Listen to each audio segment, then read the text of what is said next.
Hello, my name is Nick, and I'm Policy Analyst of the California College Democrats. This is an adapted version of a presentation I gave my own chapter, the Cal Berkeley Democrats, on the eve of the UC system-wide walkout. It looks at what's happening to higher education in California and what's likely to happen in the future. While a lot of it focuses on the UC system, the CSUs and community colleges are getting it as bad, if not worse. So, before we look at the numbers and the details, here's some food for thought. From the UC's financial aid website, if you're ready to attend the University of California, money shouldn't stand in your way. And from the Master Plan for Higher Education, which has served as our blueprint for higher education for decades, state colleges in the University of California shall be tuition-free to all residents. Sounds great, doesn't it? Well, here's the little secret. We don't pay tuition. We pay fees. What's the difference? Who knows? But what's important is the principle. Higher education in California should be affordable, and it should be accessible. This vision is what's being threatened, and it's falling through the cracks. Our current problems, or at least our most current problems, started in the beginning of this year. When our economy went sour, our tax revenues fell off a cliff, and as a result, our lawmakers were forced to close a $41 billion deficit. This chart shows how they did it. About 37% of the deficit was closed with budget cuts, 31% with new revenues, 19% with federal funds, in other words, the stimulus bill, thank God for that, and approximately 13% with borrowing. Now, as you can see, of these budget cuts, the vast majority came from education, especially K-14 education. These cuts were deep, they were painful, but they weren't the end of the story. In July, our economy was doing even worse than expected, and as a result, we had to close another $24 billion deficit. As you can see, this time we did so overwhelmingly through budget cuts. Compare February with July.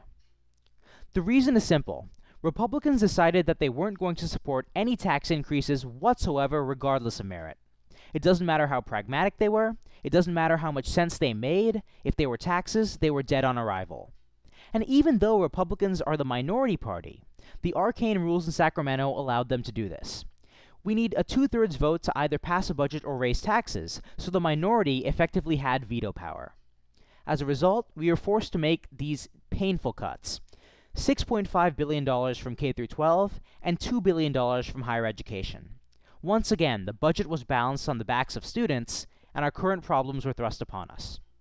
So to summarize, about $64 billion in deficits, $33 billion in cuts, and $3 billion from higher education. While these were painful, we're getting zero sympathy from our governor. In his words, someone else might walk out of here every day depressed, but I don't walk out of here depressed. Whatever happens, I will sit down in my jacuzzi tonight.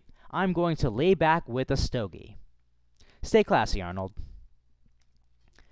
This chart puts what I've told you in perspective.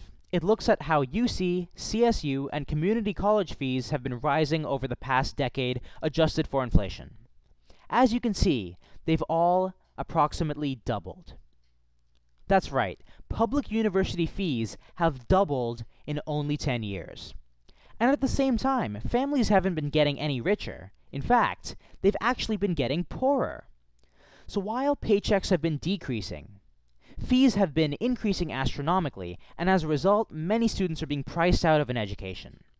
Low-income families can't afford it, middle-income families are being squeezed, and the quality of education has been declining.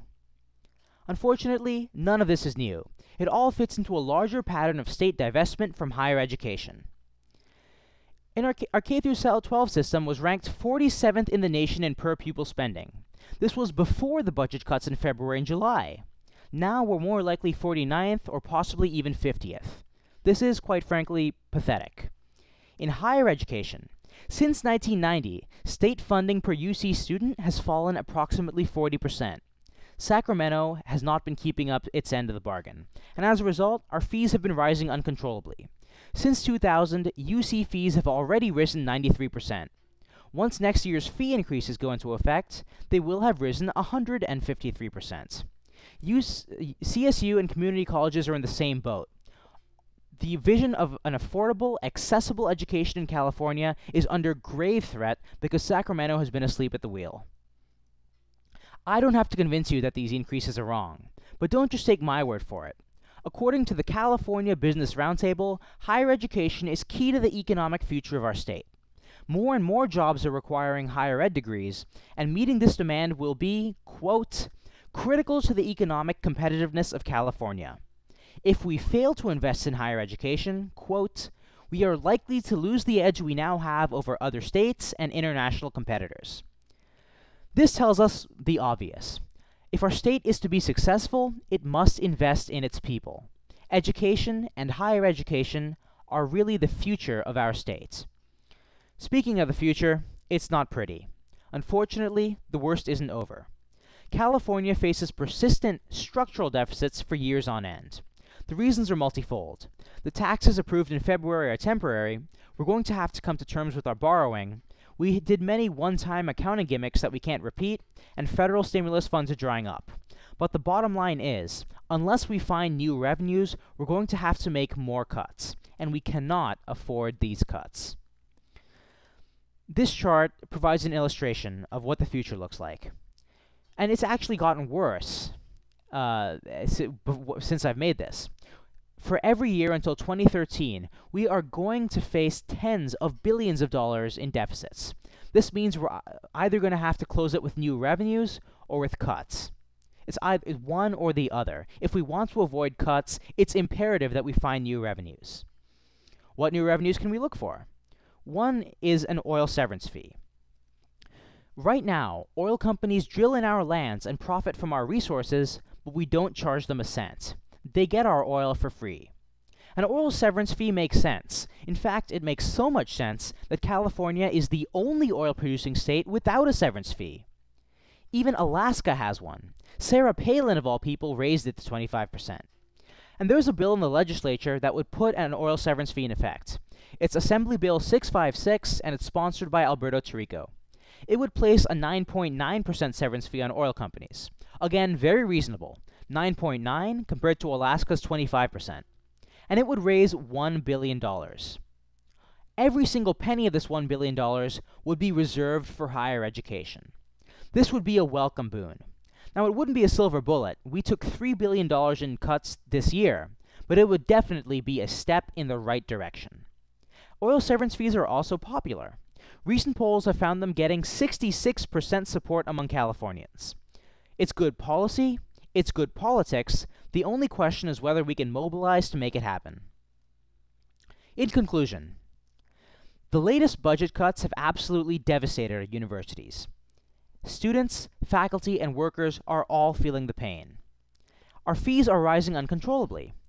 We simply cannot afford this. The affordable, accessible education envisioned by our master plan is disappearing before our eyes. And Sacramento's actions this year, while dramatic, are really nothing new. They fit into a larger pattern of divestment from education. Again, this is threatening the core goal of accessibility that has underlied our educational system for half a century. And unfortunately, the worst is not yet over. Deficits are here to stay. We either have to find new revenues or make more cuts. Unless we organize, unless we mobilize, cuts are inevitable. But thankfully, we do have options. We should push for new revenues, like oil severance fees, which the majority of Californians want and the rest of Californians need. I'll leave you with a quote from Earl Warren, perhaps the most famous Chief Justice of the Supreme Court and himself a Berkeley graduate. Education is perhaps the most important function of state and local governments. It is required in the performance of our most basic public responsibilities. It is the very foundation of good citizenship. It is doubtful that any child may reasonably be expected to succeed in life if he is denied the opportunity of an education. Education is crucially important. Our schools have long been our highways of opportunity and the engines of our economic growth. We can't afford to divest in them. If we want a future, and if we truly pride equality of opportunity, it's time to fund higher education. Failure to do so will tarnish the future of our Golden State.